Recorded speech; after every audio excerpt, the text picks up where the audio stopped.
Sa kabuntagon ng iyong kadoy, birada na pud ta diring dapita kaning lami ang karne o gitawag nato nig tiil sa baboy mga kadoy kong higala. So diri din ako nagitiradahan no sa gitawag nato pressure cooker para dali ra pod ang pagkatirada. Humana pud dai nako nig gilapwa ako lang pod ning gisa-gisaho ginagmay no kauban aning mga lamas nga di pod basta-basta char. Bombay ug ahos ug luya. Mora gyud na ang tirada sa inyong kaadoy no sa kabuntagon dira sa wala pa ng mata.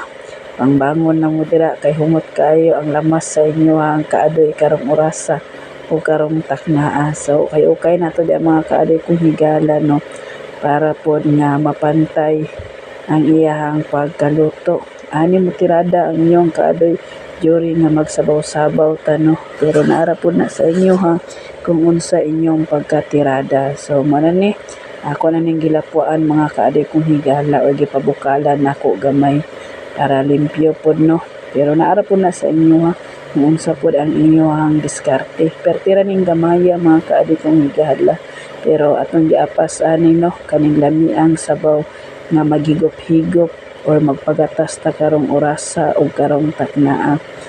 So nanilingan na ang atong mga lamas nga perti pod ka simple. So mga kaayo kong higala sa atong pagluto-luto makaingon jud ta nga di jud basta-basta. Labi na jud kaning lami ang sabaw nga ato aning pabukal-bukalon karon. Iubanan dayon na sa atong tanglad nga unlimited pod no nga perti pong hinsuga o perti pod ning daghana. Tinanom na mo mga kaadoy kong higala ubay-ubay po niya mong tanglad diri no. So karon mga kaadoy kong higala aksyon na og bukal dang dapita. Ilunod na nato ning gitawag nato nga naatsal nga gikan pa ni sa bansalan. So pinaaptik dahil na gitawag nato garlang kay pinalapot-lapot ato ang pagkatirada. So ani lang mo tirada ang inyong kaadoy kaning simple nga pagkaluto kay sabaw ra matong tiradahan da no. Asin bitsin ang ato ang pangpalasa dira wa nay lain. Medyo lata na po ni mga kaadoy kong higala kaning tiil no kaya ato ang gigamitan og pressure cooker. Gamay ra kanang sabaw na ako ang gibutang di mga kaadoy kong higala kay nindot po ning gamay-gamay usahay og sabaw no kay perti po ning nanama kaya ato lang ning dugagan unya basi dayeg makulangan ta no. So kay labi man sabaw ato ra ning tiradahan og dungag-dungag unya. So mga kaadoy kong higala sa oras karon nga kabuntagon ang iyong kaadoy ayaw mo katingala nga always gabirada kay panahon man sa pamahaw karon no. Matong mo ni ato ang makaon karon or maghigop-higop tag sabaw sa kabuntagon.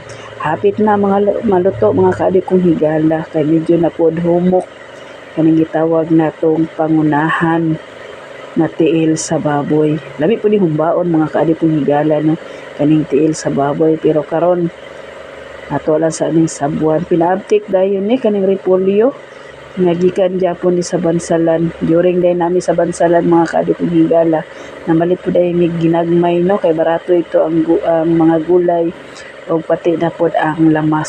So karon tirada na ta kay luto na. So, ani lang ang pagkatirada sa inyong kaadoy. Sama sa kong ingon, so wala pa rin nakakaon di ano. Tirada na tag higop-higop kaning lamiang tiil sa baboy. So, mga kaadoy kong higala, salamat po dahil ko no sa akong mga followers. Isa doon na wala ta nagkaila pero yung suporta. Always jud kaayo. Salamat po kaayo. O mamahaw na taninyo, mga kaadoy kong higala.